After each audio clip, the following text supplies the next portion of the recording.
You feel it before you can explain it.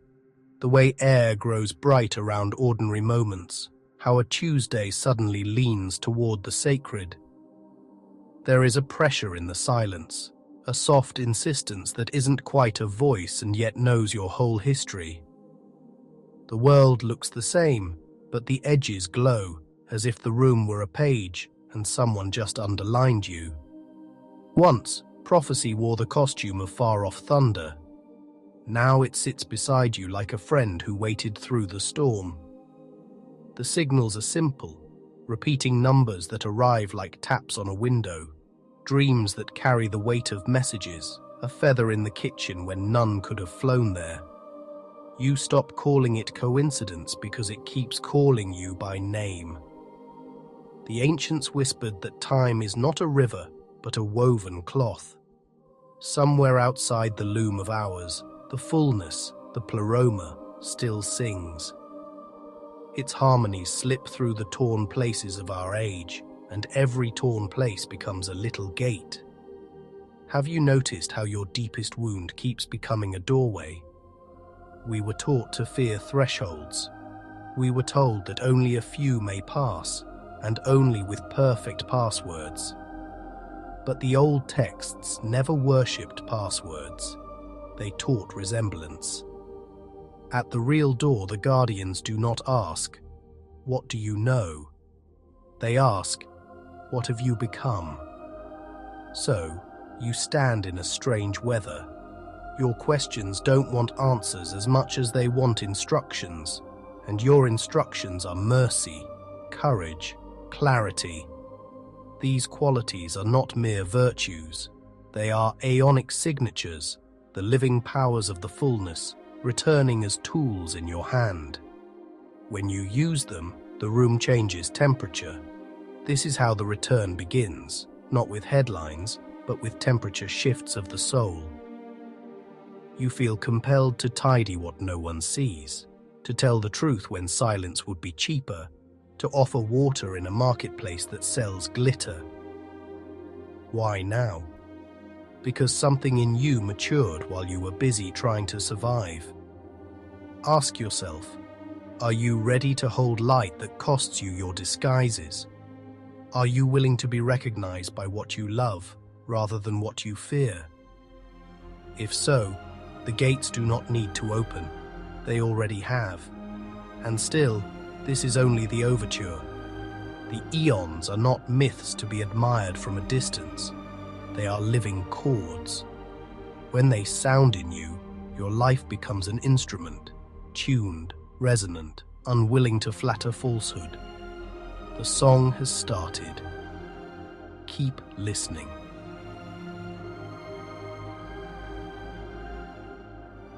Prophecy is not fortune-telling. It is fidelity to a melody heard before the world was noisy. The loudest prophets of any age are often its most faithful listeners, polishing their attention until truth can see its own face in them. When the eons return, they first recruit the attentive. Consider the desert mothers and fathers who guarded silence like a temple. They did not escape the world. They practiced the world beneath the world. Their revelations were rarely spectacular, a sentence that cleans a wound, a gesture that restores dignity, a life that refuses spectacle and thus becomes luminous. Are you willing to become unspectacular enough to shine? Listen to the strange arithmetic of heaven. What looks small in the market often weighs more in eternity. A hidden act of integrity reroutes outcomes 5 years from now. A word of blessing you'll never see again keeps a stranger from choosing despair. Prophecy is not just foretelling, it is forgiving, planting goodness in the future like seeds. The Gnostic stream understood this. Speech has weight, thought has shape, attention has direction. When nous, the eon of mind, returns, clarity arrives not as data, but as likeness. You think clearly because you are becoming clear. The world rearranges itself around that accuracy like iron filings to a magnet. And what of the counterfeits? The age always sells predictions that flatter appetite and tickle fear. Notice how counterfeit light loves excitement but cannot keep promises. Real light may bruise your pride, but it will never betray your soul. Would you rather be thrilled or transformed? Prophets of the quiet hour don't shout. They arrange their day as if God were inside it because God is. They keep small vows without witnesses. They make their interior a place where truth feels at home. In that hospitality, the Aeons find a hearth. Let your prayer be a listening that changes your posture. Let your posture be a temple that changes your street. Let your street become a footpath for those who forgot how to go home. This is how prophecy grows legs. You will know you're on the path when the questions you ask start changing you while you ask them. What if the answer is already working on your bones? What if the sign you wanted is the life you're willing to live? The most reliable portals are the ones that do not feel mystical. A sink full of dishes becomes a practice of devotion. A hard conversation becomes a rite of courage. A phone set face down becomes a sacrament of attention. You don't leave your life to find the gates. You consecrate your life until it turns transparent. Some portals arrive as ruptures, a diagnosis that interrupts your script, a betrayal that tears the fabric, a grief that robs the color from days. At first, the whole looks like loss. Later, you notice the stars shining through where the ceiling used to be. It is not the wound you worship, but the window it became. Other portals come disguised as chores you've been postponing. The email of apology, the budget of truth, the boundary you owe your own nervous system. When Logos, the Aeon of truthful speech, moves through you, sentences become doors you can walk through. Speak carefully. You are building thresholds. There are also the numerical taps, 1111, 292, 777, the clocks that keep winking. Don't become superstitious, become attentive. Use them as bells to return yourself to resemblance. What am I resembling right now? Fear or faith, vanity or service? The numbers are reminders, not rulers. They point. You walk. The heart knows its gates by their fruit. After a portal, you are more tender and less terrified, more discerning and less cynical. You do not float above the world. You sink into it with a steady gravity, like a tree recognizing the soil it loves. If the experience makes you dismiss human complexity, it was a thrill, not a transformation. The bridal chamber the ancients spoke of is not an event outside your body, it is the reconciliation of your divided self, where thought marries feeling, where intention weds action, where the soul stops negotiating with its own fear. That union opens a door no one can shut. Is there a part of you you've exiled? Bring it home, and when you doubt, make a practice of returning. Returning is the highest art. Set reminders that feel like mercy, not surveillance. A candle that waits for evening, a line of scripture by the sink, a promise taped inside your wallet. In such places, the Aeons love to meet you. Eventually you will realize that the whole house is full of doors. The miracle was not the architecture but your attention. You were not missing gates, you were missing likeness. Now, the likeness is coming back. The Aeons are not characters in a mythic museum. They are living powers that reshape a person from the inside out. If you want to know whether they are returning, look at what awakens in you when you speak their names with your life. Aletheia, truth, does not merely make you correct, it makes you faithful. Now, mind, brings clarity that is gentle and exact. Under its light, Self-deception has nowhere to hide, and you stop defending ideas that do not heal you. Logos, word, teaches you to speak in ways the soul can breathe, refusing the theatre of argument for the craft of blessing. What would your conversations look like if your mouth served restoration over victory?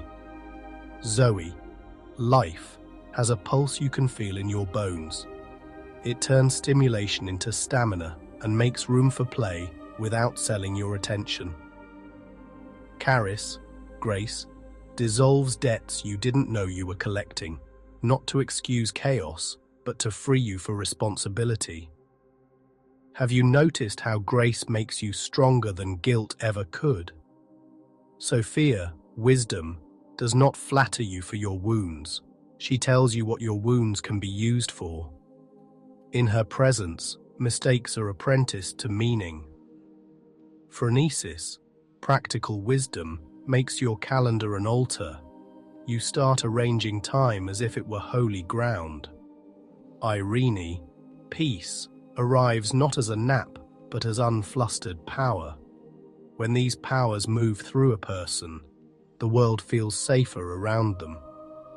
You do not need their charisma. You trust their coherence. They become people who can be told the truth, people with whom secrets breathe easier. Is the return of the Aeons a spectacle in the sky, or is it visible in the character of a human? Beware the counterfeits. Certainty pretending to be nous, performance pretending to be logos, flattery pretending to be charis, numbness selling itself as Irene. The archonic imitations are glittering but thin. Test them by fruit. Do they make you more loving, more truthful, more free? If you want to welcome the powers, give them work to do. Give truth your tongue, mind your schedule, grace your memory of old hurts. Give life your body, sleep it, feed it, move it like a candlestick that deserves a steady flame. Give wisdom your patterns so she can weave them into something worthy of your name. Call them not as collectors of rare coins, but as apprentices of a living craft. Let your home become their workshop. Let your friendships become their cathedral. Let your work become their song. In this way, the fullness returns as conduct, not just as vision.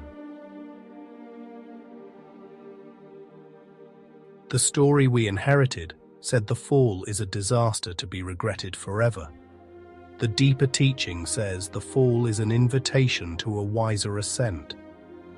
Sophia's error was not the end of the song, it was a new key.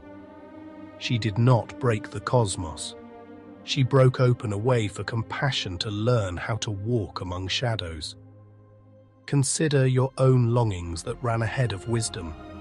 Consider the inventions you built out of fear, the romances you baptized in fantasy, the plans that turned into wells without water. You call them mistakes. Heaven calls them apprenticeships. What else could have taught you tenderness so thoroughly? Sophia does not excuse harm. She transfigures it. She stands beside the misaligned and teaches them to stitch light back into places that forgot how to recognize it. She reminds you that shame is not reverence. It is a mask that keeps you from showing your face at the bridal chamber. Will you take it off? When she visits, she gives you the courage to say the unsayable. I did that. It cost others. I am here to repair. Her wisdom is stern and loving, the exact medicine that refuses to flatter your wound but refuses to throw you away. She is the mother of honest beginnings. And something else happens. You stop demanding that the world apologize for not understanding you. You begin to become understandable because you are coherent.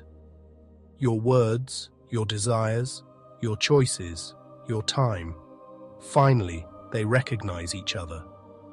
This is what repentance looks like when it is alive. Look again at the place that hurt the most. Can you feel the warmth coming from the crack? There is a threshold there. Not every pain becomes a portal, but every portal passes through a pain that is finally allowed to be seen. What if the door you prayed for is the story you are brave enough to tell? Let Sophia teach you the craft of rethreading. Return what must be returned. Learn the art of clearing and blessing. Plant something where you once withdrew. Host the neighbor hope had written off, starting with the part of you banished. This is high magic, ordinary kindness practiced with holy stubbornness. You will come to trust what once terrified you, the depths.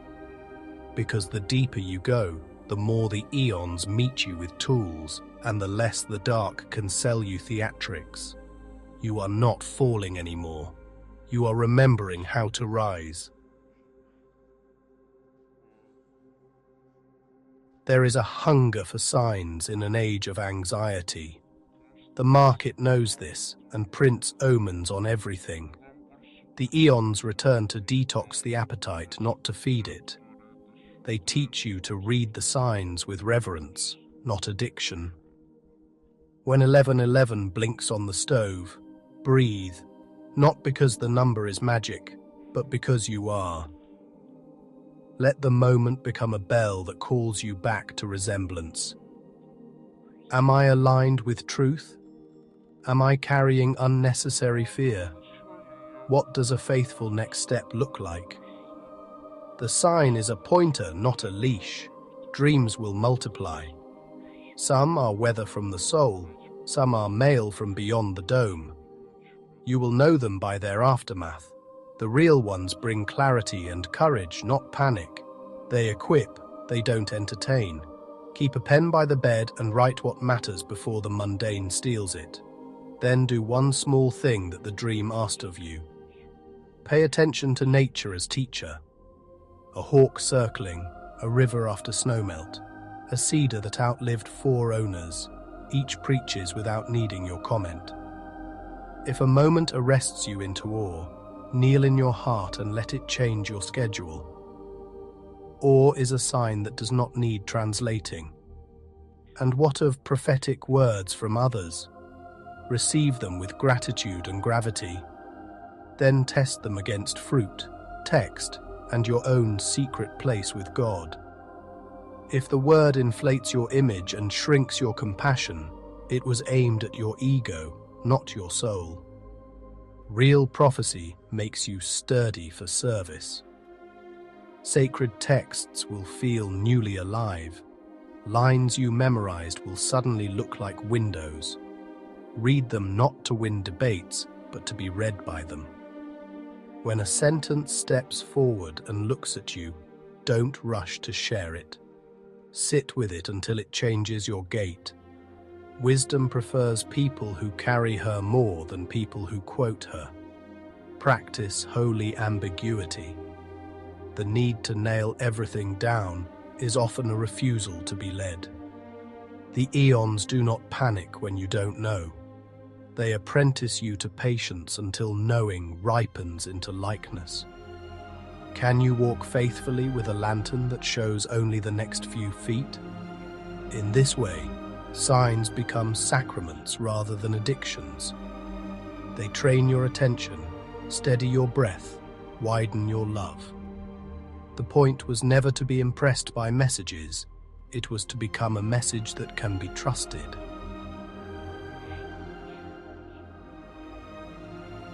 When the inner marriage begins, your outer allegiances must learn new manners.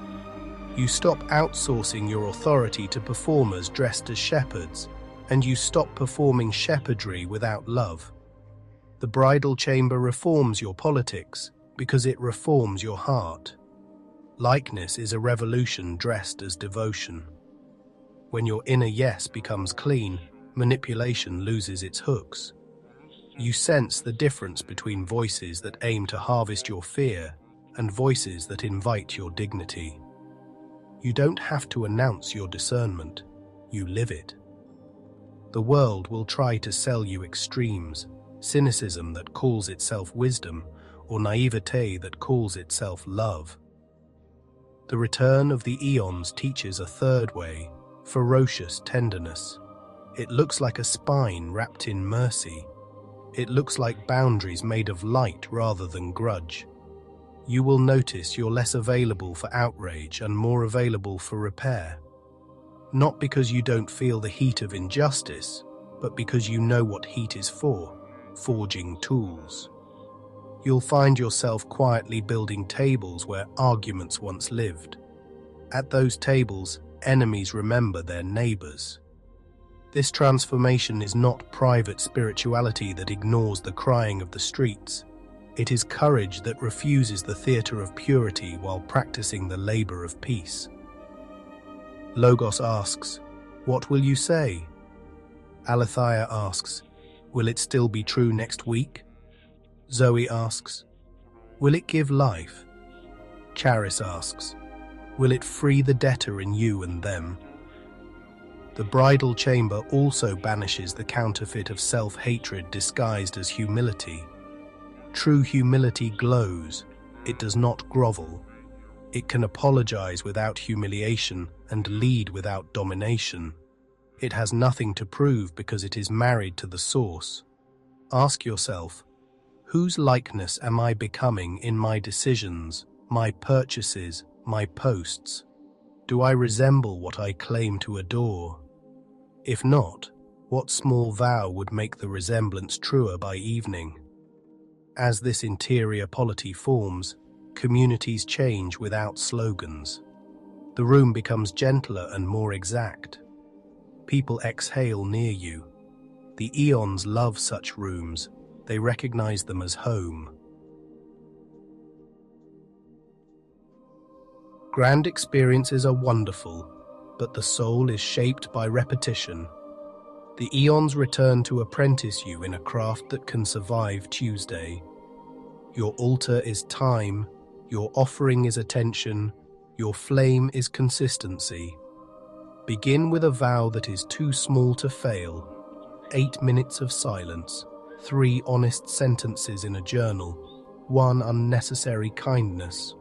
Smallness is the secret staircase. Climbed daily, it lifts cities. Guard your mouth the way a monk guards a bell. Before speaking, ask Logos to check your breath. Is this true? Is it necessary? Can I say it beautifully?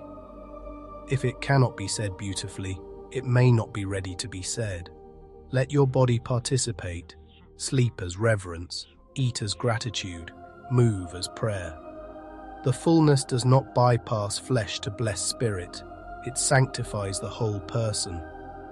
Treat your limbs like instruments that deserve tune-ups. Practice the sacrament of tools. Sweep like a psalmist. Pay bills like an altar keeper. Compose emails as if angels might forward them. Excellence without anxiety is the fragrance of Irene. People will smell it before they notice it. Establish liturgies of return, a candle at dusk, a short blessing before screens, a threshold prayer when crossing your doorway. Let my likeness be light. Rituals don't chain you, they free your energy for love. Keep companionship with at least one person who loves your soul more than your image. Confess small drift before it becomes large disaster. Receive correction like rain. Speak correction like sunlight filtered through leaves. Over time, the craft changes your architecture. The same storms find a different house. You become unhurried without becoming passive, and decisive without becoming harsh. The Aeons trust such houses. They move in. When individuals return to likeness, cultures shift their weight. You can feel it already.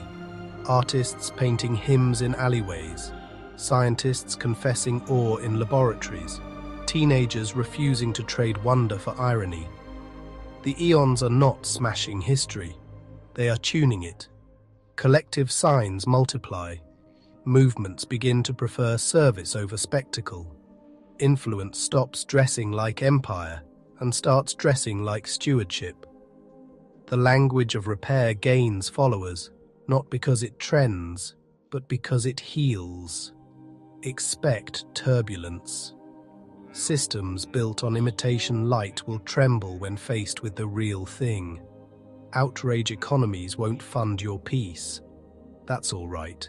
Peace funds itself from deeper wells. Your task is not to win the internet. Your task is to become weather that nourishes what must grow. You will see strange alliances, elders learning from children, poets collaborating with engineers, mystics teaching executives how to breathe again. The fullness loves cross-pollination. Truth has friends in every discipline and enemies in every tribe. Follow the fruit.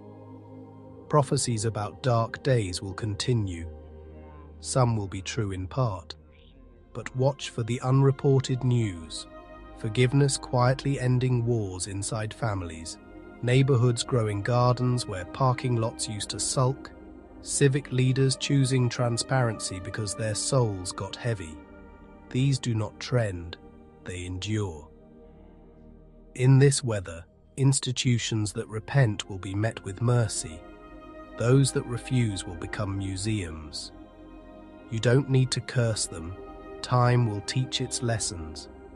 Spend your life building the kind of rooms that remain warm after the lights are off. Is all this naive? Only if you confuse softness with surrender. Ferocious tenderness is the most subversive force on earth. It doesn't merely resist evil, it renders evil unprofitable. The Aeons are returning not to rescue us from responsibility, but to restore us to it. We are being invited to carry in public what we learned in private. And what we carry is not opinion, it is resemblance. This is the part where the story reaches for you. Not for your applause, your yes.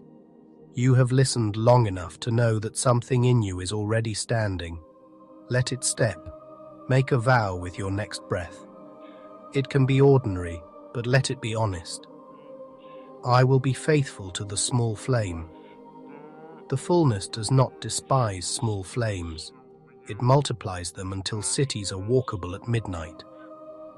Before sleep, lay your day on the altar of Irene. Where you were unkind, return and repair. Where you were brave, say thank you. Where you were confused, ask for patience rather than a shortcut. Heaven loves the humble ledger. Tomorrow, practice the bridal chamber with your minutes. Marry your intention to your action. When fear arrives dressed like urgency, ask it for identification. When joy arrives with no explanation, let it in without interrogating it to death. If you need a sign, listen to your pulse. If you need a guide, choose someone whose peace you can measure across months. If you need a theology, let it be this. Likeness is the language heaven understands best.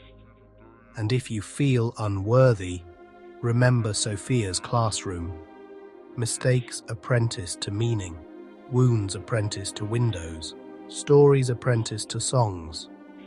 Nothing is wasted if you offer it to love. Nothing. If this message found you exactly on time, don't hoard it. Be the hinge for someone else.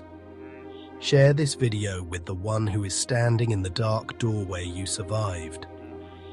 Tell us where you're watching from and what sign reached you this week. I'll weave your witness into the next altar we build together. Like, subscribe and ring the bell, not for vanity metrics, but to keep company with a community that is learning to carry light without burning out. And if you feel called to go deeper, into myth and marrow, into Sophia's descent and the long climb home, step into my Gnostic-inspired novels and audiobooks linked in the description. They are pilgrim roads disguised as stories, cathedrals of page and voice where the Aeons keep speaking between the lines. Take one with you, press play, and walk.